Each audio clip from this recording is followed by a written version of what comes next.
배움이 꿈이 되는 순간, 꿈으로 에듀. 3월이 됐고 이제 본격적으로 학기가 시작됐습니다.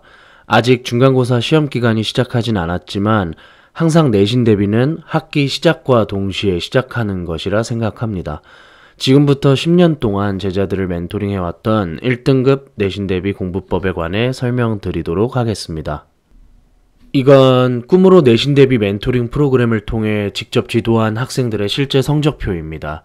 왼쪽의 이 학생은 고등학교 1학년과 2학년 동안 내신 성적 평균 1점대를 유지하며 안정적으로 전교권 성적을 기록한 사례입니다. 오른쪽 또 다른 학생은 수학과 영어에서 1등급을 받은 성적표입니다. 정말 드리고 싶은 말씀은 이 학생들이 어떤 특별한 재능이 있어서 이런 성적을 받은 것이 아니라는 것입니다. 중학생 때부터 체계적인 내신 대비 방법을 가르쳤고 이를 철저하게 실천했기 때문에 이와 같은 성적이 가능했습니다. 다음은 꿈으로 에듀에서 영어 내신 대비 수업을 진행했던 학생들의 실제 채점한 영어 시험지들입니다. 운이 따르는 경우도 있겠지만 내신 100점은 단순히 운이 좋아서 가능한 시험이 아닙니다. 올바른 방법으로 습관을 만드는 훈련을 계속했기 때문입니다. 그럼 이제 1등급 내신 대비법의 가장 기본적인 3가지 핵심 요소를 말씀드리겠습니다.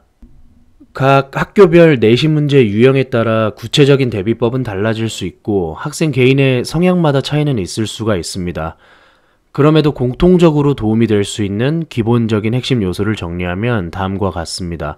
각각에 대해 자세히 살펴보는 시간을 가져보겠습니다. 첫 번째는 수업 시간의 중요성입니다. 여러분의 시험 문제는 과연 누가 출제할까요? 바로 담당 과목 선생님입니다.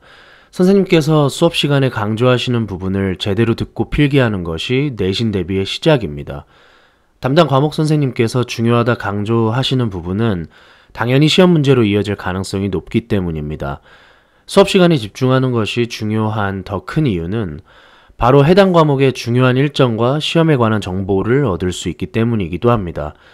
수업 시간에 집중하면 해당 과목의 수행평가 일정 등 중요한 정보를 놓치지 않을 수 있습니다. 특히 상위권 학생들의 경우에 1, 2점 차이로 등급이 갈리기도 하기 때문에 더욱 중요할 수 있습니다. 수업 시간에 중요한 내용을 기억하고 중요한 일정을 기억하고 놓치지 않기 위해서 한 가지 팁을 드리자면 바로 통합노트의 활용입니다. 통합노트에 적어서 활용하셨으면 하는 메모 3가지에 대해서 말씀드리겠습니다. 우선 통합노트에는 그날 배운 과목의 주요 개념을 메모하는 것이 가장 중요합니다. 수업 시간에 각 과목 교과서나 유인물, 부교재의 필기를 하더라도 통합노트에 다시 한번 옮겨 적는 과정을 통해 기본적인 복습을 수행할 수가 있습니다. 또한 각 과목의 노트를 따로 꺼내보지 않고 통합노트를 자투리 시간에 펼쳐보면 한 번에 모든 과목의 내용을 체크할 수 있기 때문에 더욱 효율적입니다. 두 번째로 통합노트에는 주요 일정을 체크해 놓는 것입니다. 생각보다 주요 과목과 기타 과목들, 수행평가 일정 등을 모두 고려하면 굉장히 복잡하고 중요한 일정을 놓치기가 쉽습니다. 따라서 통합노트에 그날, 그 주, 그 달의 주요 일정을 체크하는 습관이 굉장히 중요합니다. 통합노트의 가장 큰 이점은 역시나 복습 효과를 이용할 수 있다는 것입니다. 주요 개념을 꾸준하게 기록해 놓고 지속적으로 복습했기 때문에 시험 전날과 같이 시간이 촉박할 때 훑어보면 3배 이상의 복습 효과를 얻을 수가 있습니다. 1등급 내신 대비법에서 가장 중요한 기본 요소 두 번째는 매일매일 복습의 중요성입니다. 에빙하우스의 연구에 따르면 우리는 배운 내용을 생각보다 훨씬 더 빠르게 잊어버립니다. 주요 개념을 학습하고 10분 후에는 약 10%, 20분 후에는 약 40%, 1시간 후에는 약 50%, 하루가 지나면 약 70%, 한 달이 지나면 약 80% 정도의 기억을 망각하게 됩니다. 즉, 학습한 내용은 1시간만 지나도 절반이 망각되고 하루가 지나면 거의 대부분을 잊어버린다는 이야기입니다. 사실 이 망각 곡선의 개념이 아니더라도 우리가 배운 것이 기억나지 않는 경험은 수도 없이 겪어왔습니다. 중요한 것은 이 망각을 막아내고 배운 내용을 가장 효율적인 방식으로 나의 장기 기억으로 전환하는 것입니다. 이 망각을 막으려면 3가지만 기억하면 됩니다. 복습은 첫 번째 수업이 끝난 직후, 두 번째 점심시간 혹은 그날 방과 후, 세 번째는 모든 일과를 마친 후 자기 전.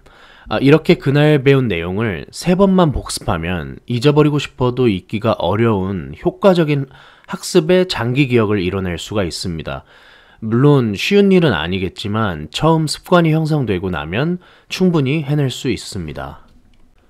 이제 통합 노트를 활용하고 매일매일 복습의 습관을 만들어 가다 보면 시험 기간이 다가옵니다. 시험 기간이 다가오면 어떻게 계획을 세워야 할지 실패 없는 3주 플랜을 소개하겠습니다. 앞으로 시험 3주 전부터 시험 전날까지는 시험 범위 처음부터 현재까지 배운 부분을 기본 10회 정독하는 것입니다. 정독을 할 때 가장 중요한 점은 배운 내용이 시험 문제에 어떻게 적용될 수 있는지를 생각하면서 읽는 것이 가장 중요합니다. 정독을 하는 회차가 반복될수록 읽어내는 속도가 빨라지기 때문에 인내심을 갖고 반복하면 충분히 해낼 수 있습니다. 핵심은 다시 한번 말씀드리지만 시험 문제를 예상하며 읽는 것입니다. 여기에 실생활 속에 혹은 다음 배울 개념에 이미 배운 내용이 어떻게 적용될 수 있는지를 생각하면서 읽는 것이 굉장히 중요합니다. 그렇다면 3주 전부터 10회 정독을 시작할 때 날마다 어떤 과목을 공부할까요? 요일마다 집중 공부할 과목을 정하는 방법은 다음 슬라이드를 함께 참고해 주시면 감사하겠습니다. 예를 들어서 시험을 보는 주요 과목이 국, 영, 수, 사과, 그리고 기타 과목을 역사, 도덕, 한자라고 가정해 보겠습니다. 보통 하루에 2가지 정도 과목이 가장 적합합니다. 먼저 첫 번째 공부 과목은 주요 과목을 순서대로 국영수, 사과, 다속 과목을 하루하루 번갈아 가며 순환하는 방법입니다. 두 번째 공부할 과목은 기타 과목을 포함해서 총 8과목을 하루하루 번갈아 가며 순환하면 주요 과목에 중점을 둔 균형 잡힌 일정을 잡을 수가 있습니다. 또한 토요일 혹은 일요일 하루는 꼭 보충학습의 날로 비워두시길 추천드립니다. 왜냐하면 아시는 것처럼 계획은 항상 틀어지기 때문입니다. 보충학습의 날은 계획대로 공부하지 못한 과목이나 수업 진도가 너무 많이 나가서 따라가기 어려웠던 과목의 공부를 추가시키면 되겠습니다. 단, 이것이 정답이라는 것은 아닙니다. 공부할 과목을 고루 공부할 수 있으면서 효율적으로 전 과목을 운영할 수 있는 일정일 뿐이고 시험 범위의 분량이나 본인의 과목 선호도 혹은 실력에 따라서 최적의 조합을 찾아보시길 추천드립니다. 시험 2주 전부터는 반드시 예상문제, 기출문제 풀이를 시작해야 됩니다. 문제풀이는 복습한 개념을 제대로 이해하고 기억하고 있는지 스스로 확인할 수 있는 유일한 방법이기 때문입니다. 여기에서 핵심은 오답노트에 틀린 문제를 반드시 기록하는 것입니다. 틀린 문제는 반드시 또 틀리게 되어 있기 때문입니다. 오답노트를 통해서 이 부분을 확실히 해결해야 합니다. 이제 3주 전부터 시험 범위 내용을 익혀왔고 문제풀이까지 진행해오고 있습니다.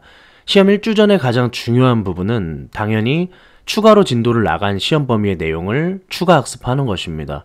새롭게 추가된 범위를 다시 10회 정독하고 문제풀이를 진행해 주시면 되겠습니다. 여기에서 핵심은 새로운 진도에 이전에 배워왔던 진도까지 모두 함께 복습하며 전체적인 시험 범위를 체크하는 것입니다. 특히 시험을 일주일 앞두고 선생님께서 언급하시는 부분들은 시험에 나올 가능성이 굉장히 높습니다. 그 이유는 시험 일주일 전은 선생님께서 시험을 출제하고 계신 기간이기 때문입니다.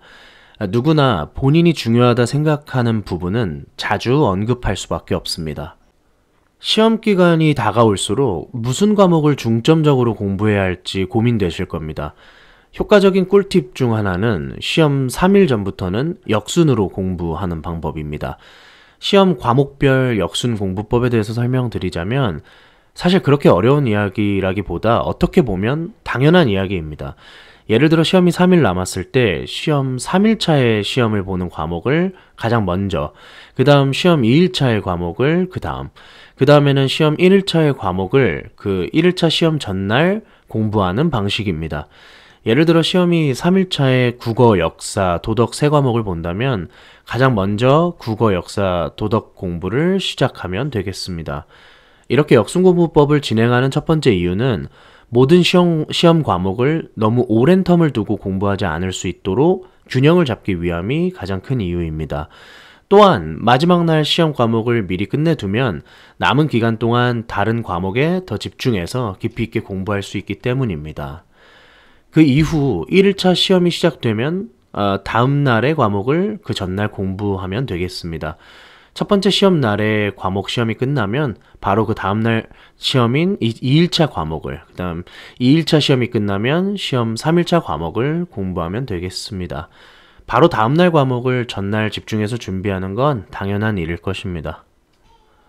앞에서 말씀드린 내신대비법 기본 요소 3가지를 잘 따라오셨다면 사실 시험 전날은 상대적으로 여유 있게 느껴지실 수도 있습니다. 시험 전날에는 교과서, 유인물, 부교재, 오답노트 등의 시험을 위해 준비했던 모든 필기서를 정독하며 최종 마무리하는 날입니다. 시험 범위 교재를 모두 정독하고 틀렸던 문제의 오답 내용을 다시 한번 확인하는 작업이 중요합니다. 이때 새로운 개념을 익히려는 것보다 복습과 정리에 집중하는 것이 중요합니다. 간혹 다음날 시험 과목이 아닌 다른 과목을 공부하는 친구들이 있는데 우선 시험 전날의 시간은 한정적이기 때문에 선택과 집중이 중요합니다. 특별한 상황이 아니면 다음날 시험 볼 과목에만 올인하는 것을 추천드립니다. 지금까지 1등급 내신대비법 기본 요소를 정리해 보았습니다. 요약하자면 수업 시간의 중요성과 그 다음에 매일매일 복습의 중요성, 그 다음에 철저한 계획의 중요성이라고 볼 수 있겠습니다. 2025년 학교별 내신 대비 전략을 살펴보고 이번 강의를 마무리하도록 하겠습니다. 첫 번째로 앞으로 내신 문제가 계속해서 수능 문제 유형으로 변화하고 있습니다. 따라서 학기가 시작하고 시험 기간에 열심히 하는 것도 중요하지만 평소에 본인의 실력을 키우는 공부법이 더욱 중요해지고 있습니다. 두 번째는 학교별 특성 파악입니다. 학교별 특성이 굉장히 다양할 수 있기 때문에 본인의 학교의 시험 유형을 파악하는 것이 필수적입니다. 세 번째는 결국 성공하는 방법을 몰라서보다 성공을 하지 못하는 건 실천하지 않아서 성공을 하지 못하는 경우가 훨씬 많습니다. 내신 1등급과 성적 향상과 상위권 진입은 결국 본인의 의지에 달려있다는 점을 명심하고 끝까지 최선을 다하시길 함께 바라겠습니다. 댓글 혹은 메시지를 통해서 본인의 상황을 알려주시면 학교별 개인의 성향에 따른 내신 대비법에 대한 멘토가 되어드리겠습니다. 모두 화이팅입니다. 배움이 꿈이 되는 순간 꿈으로 에듀